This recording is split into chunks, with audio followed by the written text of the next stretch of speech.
Hola, bienvenidos a esta presentación. Espero que sea de su agrado. En esta ocasión hablaremos sobre la unidad 4, que se llama Mecanismos Neurofisiológicos de la Vigilia y del Sueño, y sobre la unidad 5, llamada Regulación Neuroquímica del Sueño, de la materia de Psicofisiología del Sueño. Nos enfocaremos en los siguientes puntos como se muestra en el índice. Como sabemos, el sueño es un proceso activo y muy estructurado, y es una parte integral de la vida cotidiana.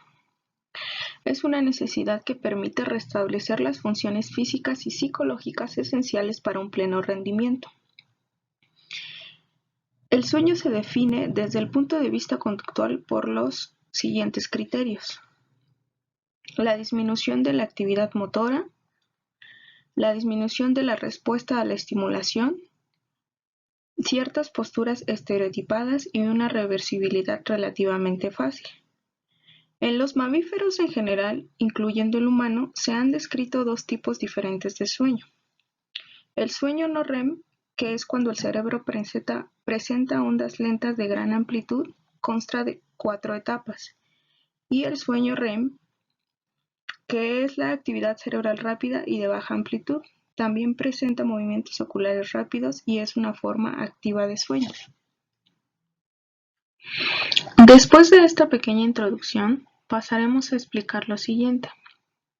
Recordemos que en las unidades pasadas estudiamos el tema de la electroencefalografía. Un electroencefalograma se define como el estudio que detecta la actividad eléctrica del cerebro mediante pequeños discos metálicos, que son conocidos como electrodos. Las células del cerebro se comunican a través de impulsos eléctricos y están activas todo el tiempo, incluso mientras estás durmiendo. Esta actividad se manifiesta como líneas onduladas y se ven reflejadas en el ordenador. Como dijimos anteriormente, el sueño de ondas lentas o el sueño no REM está formado por 4 fases. Estas a su vez muestran diferentes patrones electroencefalográficos. Cuando nos mantenemos despiertos y relajados, las ondas llamadas alfa están presentes. En cambio, cuando el sujeto empieza a tener sueño, el patrón teta aparece de forma discontinua. Esto se le conoce como la fase 1. Esta fase se acompaña con la disminución del latido cardíaco. Hay actividad del músculo esquelético, pero no hay movimientos oculares rápidos. En la diapositiva se puede observar que las ondas de alfa están más unidas y se repiten constantemente, mientras que en teta hay más espacios planos.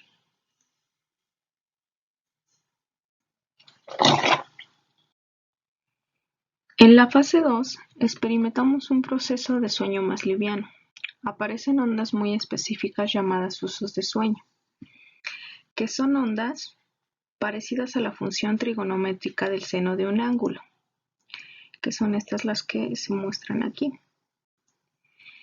Y también hay otras que son de alto voltaje que se llaman complejos K, que son curvas puntiagudas, como se ven en la imagen, sobresalen de la frecuencia. Existen periodos de movimiento y relajación. La temperatura corporal se hace más baja. Si continuamos durmiendo, llegaremos a la fase 3 y 4, conocida como sueño de ondas lentas. En esta etapa se manifiestan las ondas delta. En la fase 3, las ondas delta se presentan en una pequeña cantidad. Ya en la fase 4, la actividad comprende más del 50% del registro. Es ahí donde el sueño se vuelve más intenso, despertarte será más difícil, no hay movimientos oculares ni movimiento muscular. Podemos ver que las ondas delta son más inconstantes, suben, bajan, algunas están unidas y otras están muy despegadas. La última etapa se conoce como sueño REM. Sus ondas son muy parecidas a las que se producen en la vigilia. Por eso también esta etapa es llamada sueño paradójico. Como se muestra en la imagen, la mayoría de las ondas son pequeñas, pero algunas sobresalen más que otras. Estas se llaman ondas PGO.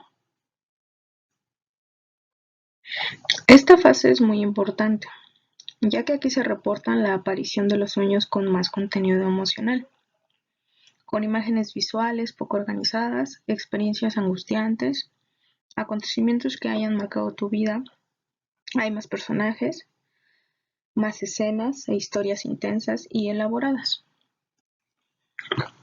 Después de varias investigaciones, se encontró que el índice de flujo sanguíneo cerebral en el encéfalo humano durante el sueño REM era alto en la corteza visual de asociación, pero bajo en la corteza inferior. También se descubrió que al dejarse ver los movimientos oculares rápidos, también empieza la actividad onírica. Es importante saber el origen de las ensoñaciones. Empezaré por explicar el funcionamiento de diversos grupos de neuronas que están localizadas en la parte basal del cerebro, conocida como bulbo pontina. En las imágenes que puse en la diapositiva se puede ver que la parte bulbopontina se encuentra en la base del cerebro entre el bulbo raquídeo y el cerebro medio, por delante del cerebelo y arriba de la médula espinal. La parte del bulbo pontina, el bulbo raquídeo y la médula espinal están conectados.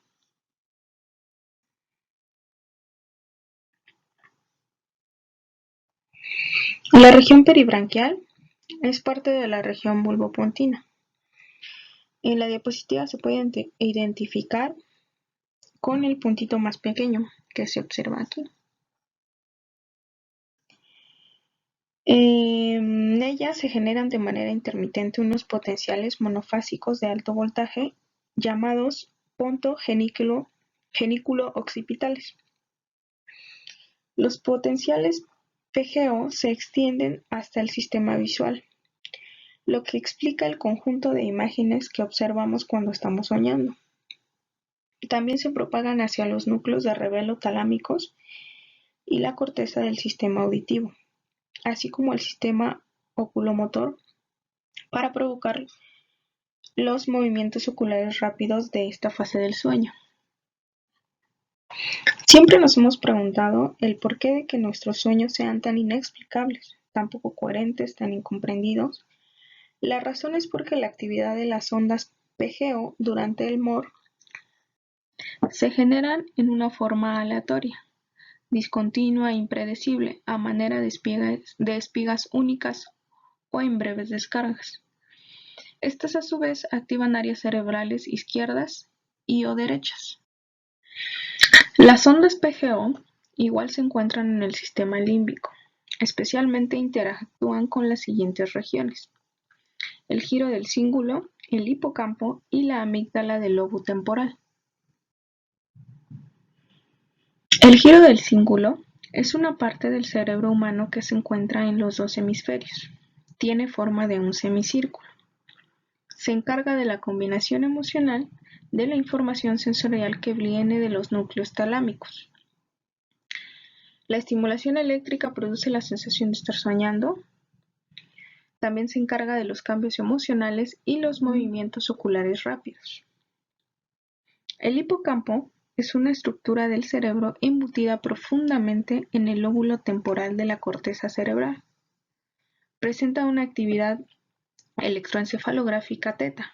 Gracias a ella podemos recordar algunos sueños, y por otra parte es un signo de orientación hacia un fenómeno perceptual al interior de estos. El hipocampo provoca los sueños más elaborados. Y por último, la amígdala del lóbulo temporal es una estructura subcortical situada en la parte interna del lóbulo temporal medial. Recibe información visual, auditiva y somestésica y visceral, proveniente de los núcleos talámicos de revelo y del tallo cerebral.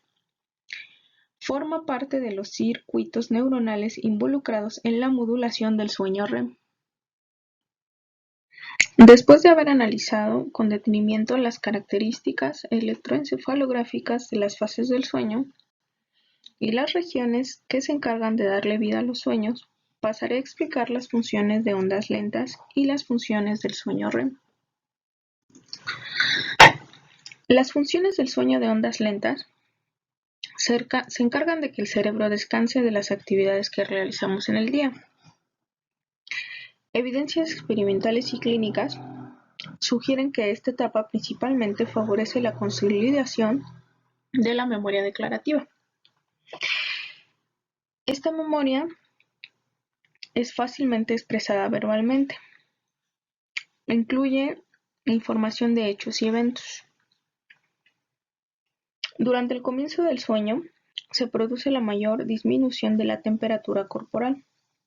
Los mecanismos de termorregulación son más inestables durante el sueño de ondas lentas que durante la vigilia, por lo que la temperatura empieza a bajar.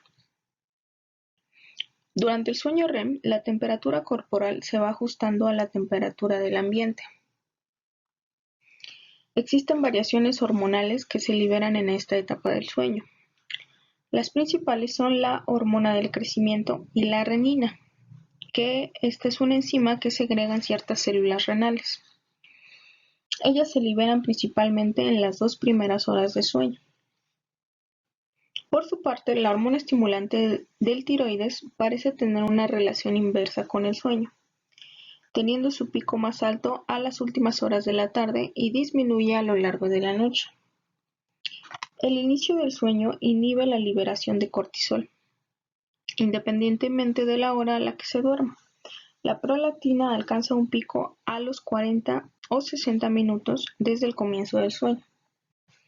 También aumenta la defensa inmune por varios mecanismos, el incremento de la memoria inmunológica y las funciones proinflamatoria y activadora.